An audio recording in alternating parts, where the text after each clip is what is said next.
Wow, okay. Distinguished guests and Army War College students, I appreciate you taking the time this afternoon to share this occasion with myself and other awardees. Of course, I'm here by the grace of God, the love of family and friends, and a phone call that I made to a mentor. So a little more than 2 decades ago, I was a lieutenant colonel sitting at a desk at Fort Gillem, Georgia, 1st U.S. Army. It's not there anymore. And I received a letter congratulating me on being accepted to the Army War College. But it was a distance learning program, or back then it was called the correspondence course. I panicked, because I heard horror stories about the program, so I sought a second opinion. And that second opinion was a phone call to a retired brigadier general. After she listened to my concerns, she calmly said, "Attend the course, Colonel." She reminded me that when it's my turn to be considered, I need to position myself to be competitive. I listened, and here I am. And that call was to Brigadier General Clara Adam Zender, a War College Foundation outstanding alum. So General Clara, I'm here because of you. And other people I know quit the course.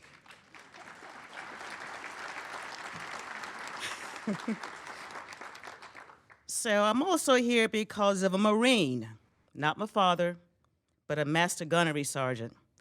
Now, you all have taken joint operations, and you know about the air domain, the sea and land, and allegedly the Marines lead the way for the Army. So they go in first so the Army can follow. So they say. That's, joint doctrine, you all know that. But in this case, they're right.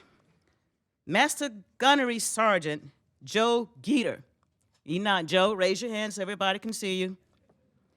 He led the way for the Montfort Point Marines Congressional Gold Medal.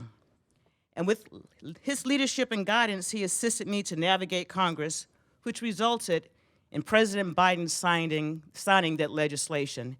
Now, I didn't know at the time, but about only 4% of bills actually get signed. They can get introduced. And so you're talking about 10 to 14,000 pieces of resolutions and bills that are introduced every year. And when I started this, I was told, you don't have a snowball's chance, forget about it. But when a gunny says, hey, look at here, Colonel, you listen. So that's my guidance to you. If you have an E9 or a gunny that says, look at here, Colonel, pay attention because there's some deep wisdom there. And as you heard, we got that legislation passed. And the thing about it, you never know who else is paying attention because other legislation was introduced, and that was for the post office. So we got 2 pieces of legislation signed by the president when everyone, not everyone, but a lot of people said, it would not happen, but it did. So we beat the odds. But I learned more in the Army War College than I thought I did. And after retirement, I was able to apply the military campaign approach, strategic communication, and building alliances with other veterans organizations and community. Instead of a coalition, same skill set, but you're building alliances to affect change. I'm proud of the community service work, but I'm especially grateful that my education from this institution facilitated our Congress coming together twice in 1 year, bipartisan legislation saying this is the right thing to do. And it's because of the skills that I learned here, I was able to have that success with the alliances and support from the nation and actually internationally. For this group of black women who served in World War II who didn't have a voice, because I never saw anything about black women who served during World War II until I started on this campaign. And of course, the rumors about the distance learning and correspondence course was true. It was grueling. I spent many weekend, planning to invade North Africa or wherever. So I did that.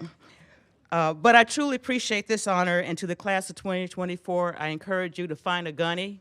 If you can't find a gunny, find someone similar, and a General Clara. So with that, I thank you, and best wishes and good luck to you. Thank you.